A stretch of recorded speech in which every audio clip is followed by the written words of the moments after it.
Hola, en esta oportunidad vamos a desarrollar la semana 14 de lenguaje y el tema es las clases de oraciones. Pero en esta oportunidad vamos a tomar en cuenta la estructura, es decir, cómo está formada, cuáles son los componentes que aparecen dentro de la oración. Bien, por un lado, las oraciones se pueden llamar unimembres. Una oración unimembre es aquella que principalmente no tiene un verbo conjugado, ¿no? Puede parecer de pronto un verboide, un infinitivo, un participio, un gerundio, y también pueden aparecer otras estructuras. Por ejemplo, pueden aparecer sustantivos, pronombres, pueden aparecer adjetivos, frases preposicionales, adverbios, cualquier grupo de palabras pero carente de un verbo. Por ejemplo, feliz día, ¿dónde? ¿No? Es una pregunta a estudiar. Una característica, por ejemplo, de las oraciones unimembres es que no tienen un significado lingüístico preciso, ¿no? Sino que su significado depende mucho del contexto, de la circunstancia. La entonación también puede marcar una diferencia en el significado de las oraciones unimembres. En el último ejemplo estamos observando que la oración a estudiar está compuesta por un infinitivo, ¿no? Ahora, las oraciones bimembres, en cambio, son aquellas que sí van a presentar un verbo conjugado. Puede haber uno, pueden haber varios, ¿no? En consecuencia, es aquella que va a estar conformada por un sujeto y un predicado. Ahora, estas oraciones bimembres se pueden dividir en dos grandes grupos, las bimembres simples y las bimembres compuestas. La bimembre simple es aquella que únicamente va a estar conformada por un solo verbo, ¿no? Por ejemplo, él estudiará idiomas. En esta oración observamos que hay una sola palabra que es verbo.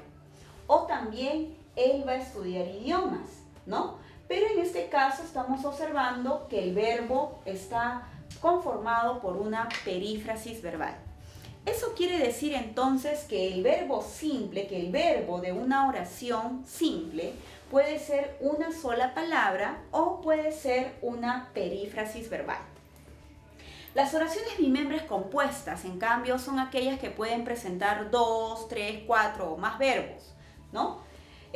Por ejemplo, él dice que estudiará, ¿no? Como podemos observar, hay dos verbos que están claramente conjugados, ¿no? O también puede aparecer así, él desea estudiar, ¿no? Aquí el segundo verbo de esta oración es un infinitivo. Una manera sencilla de poder reconocer que esto es una oración compuesta es con la demostración o el contraste con una perífrasis. Esto definitivamente no es una perífrasis porque no es equivalente, por ejemplo, a una sola palabra, no expresa una sola acción la oración, sino que hay dos acciones expresadas.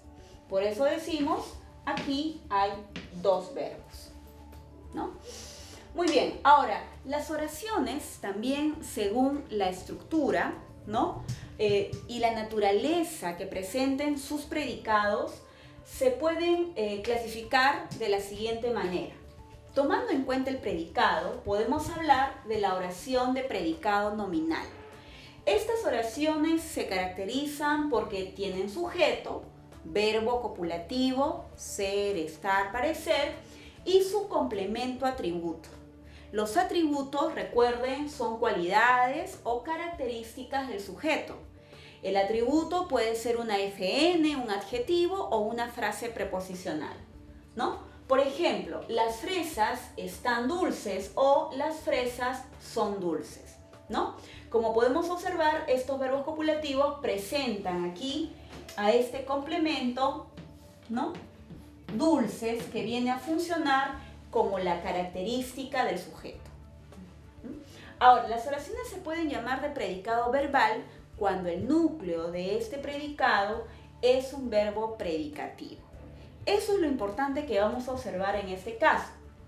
Puede estar el sujeto, expreso, tácito, incluso a veces hay oraciones que no presentan sujeto, y también los complementos, ¿no? El o de, el oí, el circunstancial. Por eso aparece entre paréntesis, porque pueden aparecer y a veces no. Ejemplo, las fresas poseen vitamina C. Como el verbo poseer es predicativo, entonces la oración se va a llamar oración de predicado verbal. Bueno, recordando un poco el significado de los verbos predicativos, hay diferentes tipos de verbos predicativos. Tomando en cuenta la naturaleza de estos verbos, también podemos clasificar a las oraciones. Entonces, las oraciones de predicado verbal se pueden subdividir en oraciones transitivas. Una oración transitiva, lo más importante que debemos de buscar en ella es la presencia de un verbo transitivo y la implicancia de un objeto directo o indirecto, ¿no? Por ejemplo, el médico no la atendió. Esa oración, el verbo atender es transitivo y aquí está presente el objeto directo, que es la, ¿no? Es el objeto sobre el cual no ha recaído la acción. O también, Daniel come verduras, ¿no? Comer es un verbo transitivo y esto es una FN. Y en esta oración, Daniel come mucho. Mucho es un adverbio de cantidad. Es decir, en esta última oración ya no ha aparecido el objeto directo como en las anteriores. Pero se entiende, ¿no?, que Daniel debe de comer algo. Entonces, en este último caso, podríamos decir de que el objeto directo es tácito, ¿no? Pero la oración es una oración transitiva. Ahora, las oraciones intransitivas, en cambio, son aquellas que no van a presentar un verbo transitivo, por lo tanto, no hay o de, no hay oí. Los verbos tienen que ser siempre intransitivos. De repente, en el predicado, lo que puede aparecer son complementos circunstanciales, como de lugar, tiempo, cantidad, ¿no? Por ejemplo, viajó a otra ciudad. En esa oración, por ejemplo, el sujeto es tácito. Decimos él viajó. A otra ciudad es un complemento circunstancial del lugar. Entonces, la acción no está pasando a un objeto, ¿no?, sino solamente queda en el sujeto. Subió el precio del dólar, ¿no? En este caso, el sujeto es el precio del dólar. El precio del dólar sube, ¿no? Entonces, en esta oración no hay objeto directo porque el sujeto, en este caso, no traslada su acción a algo. Entonces, no hay o de, no hay oí. Por eso se llaman oraciones intransitivas. Ahora, las oraciones, en cambio, impersonales son aquellas que se van a caracterizar porque los verbos que van a aparecer en este caso son verbos impersonales. Eso quiere decir entonces de que la oración ya no debe de presentar sujeto, no hay sujeto tácito, ¿no? Y además el verbo suele aparecer en tercera persona singular. Las oraciones impersonales se pueden dividir en dos grupos. Por un lado, las oraciones defectivas de sujeto. Eso quiere decir que por naturaleza del verbo y la oración es imposible reconocer algún sujeto, ¿no? Por ejemplo, llueve en provincia. Entonces, la acción de llover, ¿no?, no existe ningún sujeto. O hubo sequías, ¿no? El verbo haber es un verbo impersonal. Entonces, sequías viene a ser un complemento, ¿no? No es el sujeto. Entonces, no existe el sujeto. Por eso se le llama defectivos, porque el verbo de por sí ya no implica a un sujeto. Por otro lado, también tenemos las oraciones impersonales propias. Estas oraciones se caracterizan porque los verbos, ¿sí?, como vivir, vienen acompañados de una palabra, del pronombre átono se. Ese pronombre afecta el sentido del verbo y hace de que éste de alguna manera transmita otro mensaje. Cuando decimos se vive bien, ¿no?, se intuye de que hay personas o haya un grupo, ¿no?, que esté realizando la acción, pero no sabemos con claridad quién realiza la acción, quién la ejecuta. Entonces, Por eso decimos, entre otras cosas, que es una oración, ¿no?, impersonal. No hay sujeto, no lo podemos identificar, no se puede establecer la concordancia, ¿no? Y se distingue por la presencia de la palabra se. Por otro lado, las oraciones reflexivas son aquellas que se distinguen porque presentan un sujeto, en singular o en plural, un verbo transitivo, puede aparecer un OD o puede aparecer un OI. La idea es que el sujeto se refleje como el OD o como el OI. Es decir, el sujeto va a realizar una acción que va a recibir él mismo, ¿no? Es decir, va a afectarse a sí mismo, la va a recibir, lo va a hacer en beneficio o en perjuicio propio, ¿no? Por ejemplo, Martín se bañó. Bañar es un verbo transitivo, ¿no? Entonces, se entiende de que Martín baña, pero baña a él. Entonces, Martín y se son iguales, son la misma persona. Por eso se dice que el sujeto está reflejado como OD. Ahora, ellas se pintaron las uñas. El verbo pintar es un verbo transitivo. ¿Qué es lo que pintaron ellas? Las uñas, OD. Pero en este caso se las pintan a ellas mismas, ¿no? Cada una se pinta. Entonces, ellas están reflejadas como el objeto indirecto. Son la misma persona. Eso es. Entonces, el sujeto se refleja como objeto. Puede ser objeto directo o puede ser indirecto. Las oraciones recíprocas, en cambio, son aquellas en las cuales el sujeto tiene que ser un sujeto compuesto con varios sustantivos o un sujeto que esté expresado en plural. El verbo debe ser transitivo y también debe aparecer en plural para poder establecer la concordancia entre estos dos componentes. Aparece el OD, aparece el OI, cualquiera de los dos. Y la idea de una oración recíproca es que la acción sea intercambiada entre ellas, ¿no?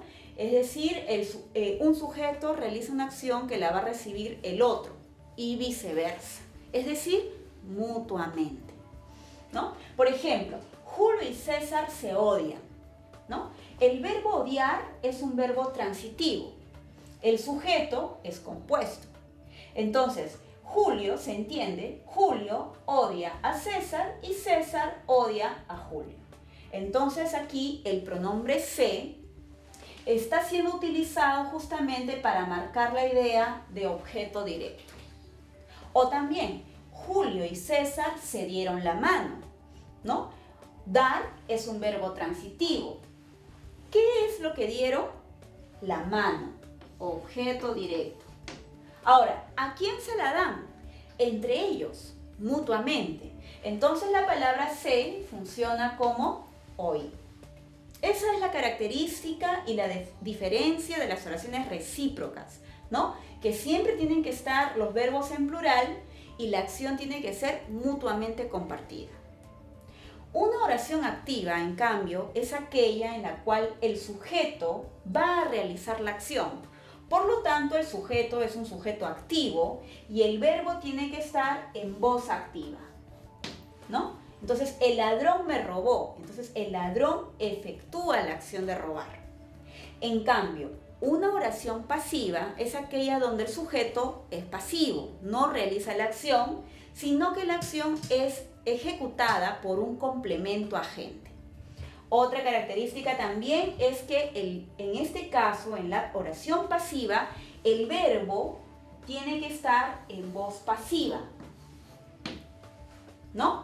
El verbo en voz pasiva siempre debe ser una perífrasis. Por ejemplo, el empresario fue secuestrado. Lógico, el sujeto es pasivo, él no secuestra. Más bien, él recibe la acción de un agente, ¿no? Debe haber sido secuestrado por malhechores. Y la oración pasiva refleja es aquella en la cual el verbo se caracteriza muchas veces porque la pasiva refleja el verbo está en plural y viene acompañado de un pronombre átono, la palabra se. Y también viene acompañado de una frase nominal. La idea, en este caso, es que la pasiva refleja el complemento parece ser el sujeto.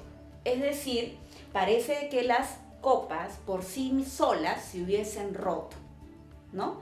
Entonces, no se debe confundir una oración pasiva refleja con una oración, por ejemplo, impersonal, porque las oraciones impersonales, ¿no?, aparecen sus verbos en singular y se entiende de que no hay sujeto.